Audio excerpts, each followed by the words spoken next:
Hi there. How are my Tuesday people on Wednesday? This is the second time we've had our Tuesday Devo on Wednesday, but I've had a I've had a busy week with doctor's appointments and even a surgical procedure. So I didn't want to miss this week. So we're doing today's Devo or yesterday's Devo today. Um, have had one of those weeks where Monday I had a port put in, so I'm still kind of sore and I'm still kind of hoarse from the anesthesia stuff. Yesterday I had my gastro appointment, and my doctor says, I'm not saying you have to have surgery, but I'm referring you to a surgeon. Okay, I'm not sure what that means. And so my friend says, well, we're going out for lunch. We need cheering up. So we went out for lunch and we're eating at this gorgeous place on the bayou in Ocean Springs, Mississippi. Eating this shrimp po' boy, this is the South. Bite into it, and a chip that what had broken off of my tooth and been replaced years ago broke. So this morning I was in the dentist's office getting that fixed, and she said, how's your week been? We're not talking about how my week's been. So anyway, if you are watching on YouTube, which is new for us, but this will be uploaded to YouTube, to CrossTies Ministry, give us a like and a subscribe. I sound like those YouTubers, but it's the world we live in now. We always enjoy comments and meeting new people that we've not met on Facebook before. So here we are going to talk today about loving yourself and loving others. And sometimes I think this kind of gets shoved under the carpet. We don't talk about this a whole lot. I personally think it's a serious subject. I think it's important. And here's why. Because in Matthew 22:37-39, Jesus said, love the Lord your God with all your heart and with all your soul and with all your mind. This is the first and greatest commandment. And the second is like it. Love your neighbor as yourself. First, let's understand that Jesus says for us to love our neighbor as ourselves and not instead of. Okay? Jesus doesn't say love your neighbor instead of yourself. He says love your neighbor as yourself. And this might be a kind of tough thing to think about, but how we treat others might be a reflection of what we think of ourselves. That's just one of those things that popped in my head one night in the middle of the night.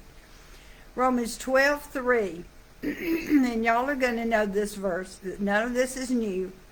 For by the grace given me, I say to every one of you, do not think of yourself more highly than you ought, but rather think of yourself with sober judgment, in accordance with the faith God has distributed to each of you. Think of yourself with sober judgment, and some translations say sound mind. This is the New International.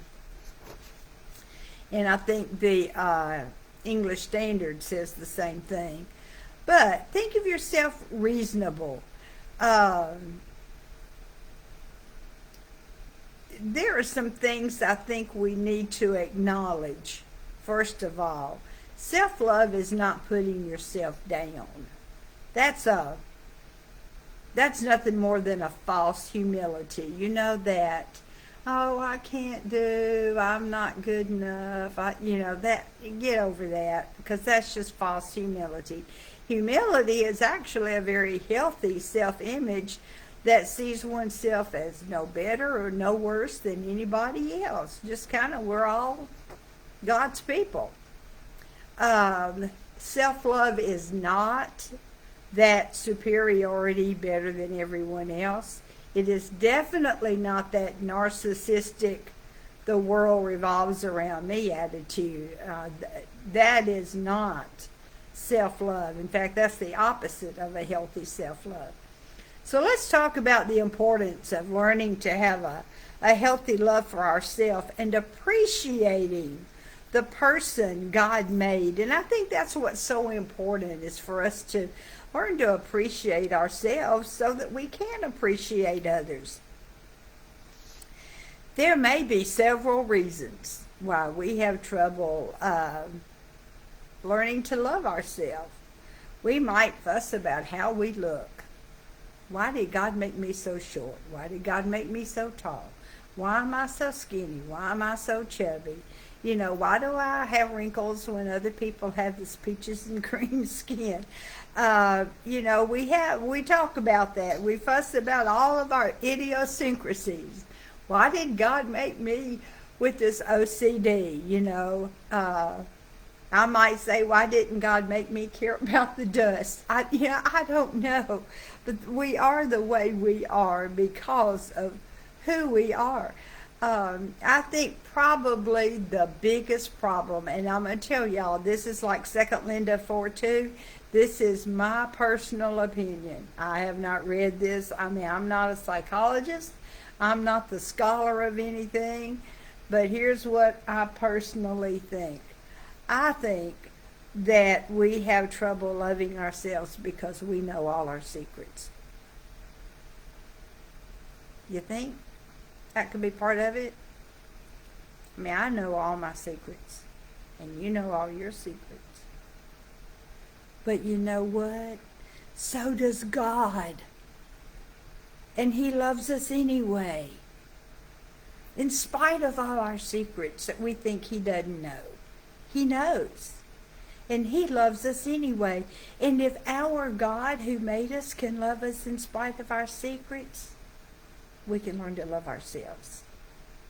And in doing so, we can learn to love others. Y'all, God made us the way we are. The psalmist wrote in Psalm 139, 13 and 14. And listen, go read Psalm 139 and read it often, the whole thing. But I don't have time to do that today. But verses 13 and 14 says, for you created my inmost being. You knit me together in my mother's womb. I praise you because I am fearfully and wonderfully made. Your works are wonderful. It's easy to focus on how we look, and that is something we have to learn to accept. But we also need to learn to love and accept the whole package, the person God made, the person that God knit together. Some translations say wove together. Now, He made us in our mother's womb, knit together. I love that. I love that. This is important for a couple of reasons that we learn to appreciate ourselves. First of all, simply because Jesus says we're to love ourselves.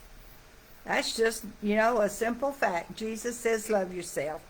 And it's only when we love and accept ourselves that we can, I call it getting off of ourselves. We can kind of put ourselves aside without worrying about ourselves and focus on some other people. Listen, we never stop growing and learning and focusing on how to live more like Jesus every day. But I can promise you, because I've done this, I had to learn to love myself, okay? And I guess that's why this is so important to me. I can promise you that the person who learns to accept who they are, the way God made them, and be content with their life, will have a much healthier self-love and will be able to love and help others without thinking about what am I getting out of this. That's another lesson for another time. Excuse me. Let's learn to appreciate the gift or the talent that God knit into us or wove into us. When God wove us together in our mother's womb, He wove or knitted in some talent or gift, and simply something we can do. And I don't know how many times people have said, Linda, God didn't give me a gift. He skipped that part of the assembly line when I went by. I did not get a gift. You did. I promise you did. You just haven't discovered it and meshed it out, but you have one. Paul says in Romans 12, he mentions such things that in our gifts or talents. He mentions such things as teaching, serving, encouraging, giving, leading, showing mercy. Can you encourage others? Guess what? That's your gift. Can you be merciful to others? That means giving them what they need and not what they deserve. That's a talent, because not everybody can do that. Can you teach? Can you serve others? Can you see needs in others and meet them? That's what service is. Yeah, there's a talent. There's a gift. I have a friend in Florida who's an artist. And once a month she has does an activity with a group of older women at a facility, and she takes her talent, her artwork, and teaches them how to do something. And I mean, these ladies are learning to paint, and it's amazing, and I just love that. But that's how we use our talents. That's how she appreciates what God gave her and is using it to share with others. Learn to appreciate who we are without having to compare ourselves to others. This is hard.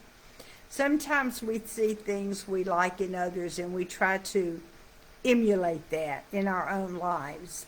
We see the people person and we want to be like that, but we're a behind the scenes person, or vice versa. Now, it may be that you see something in somebody and you think, I would love to do that. And you approach them.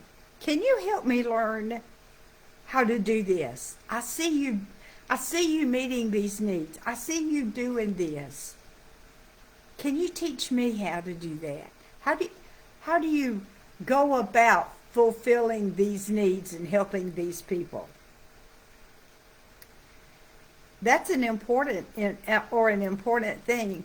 I never wanted to suggest that anybody not grow in some areas, but I'm going to tell you what, learn to appreciate what God gave you. And sometimes if you can't, you might need to ask somebody, ask an older person. And this is, I know it sounds silly, but you might have to ask an older person.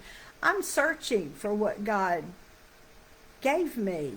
Do you see anything in me? Because they probably do. They probably do. They may say, you have no idea how you encourage me. That's a gift. That's a talent.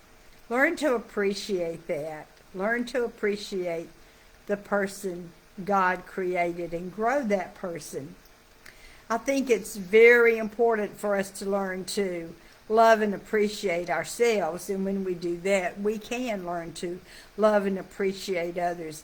Y'all listen, God needs every single one of us doing whatever it is He gave us to do on this earth. What Paul wrote in 1 Corinthians 12, and that, again, that's a whole chapter, but he talks about compares the body, our physical body, to the body of Christ, to the church. And he says there are eyes and there are ears, there are hands and there are feet, and it's all very important. The eye doesn't say because I'm not a foot, I'm not worthy, or I'm not important, and the ear doesn't say because I'm an ear and not an eye, I can't do it. No, it doesn't do that. Just like our physical body works together with each part doing what God made for it to do, that's how we serve in the Lord's church. That's how we serve in this world, with each one of us appreciating and loving the person God made and learning to grow and develop and serve others that way. Learn to love the person God wove together in your mother's womb. Make friends with the person in the mirror.